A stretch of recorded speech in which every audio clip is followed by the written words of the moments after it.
String theory is a wonderful theory that really describes a lot, but one of the frustrating things from the very beginning is that it looked like there was more than one string theory. So if you want to have a theory of everything, you would like to have only one.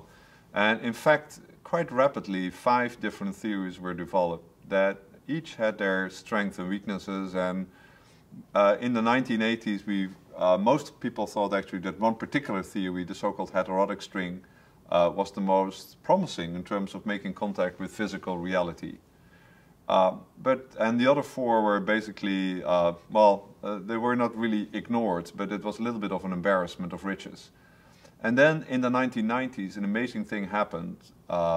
Work of many authors, but particularly by Edward Witten, showed that actually all 5 theories were different aspects of a single unified theory. And in fact, that unified theory, which we now call simply string theory, has many incarnations. In fact, it has some incarnations which are not even take the shape of a string theory. There's a so-called 11-dimensional supergravity theory that, if anything, it's a theory of membranes more than about strings.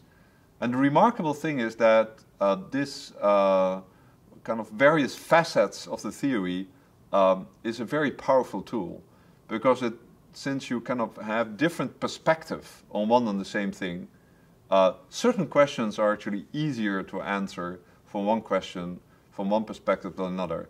It's actually very similar to in quantum mechanics, where an electron can be both a particle and a wave, and it really depends on the kind of question you ask, which of the 2 perspectives is the most productive.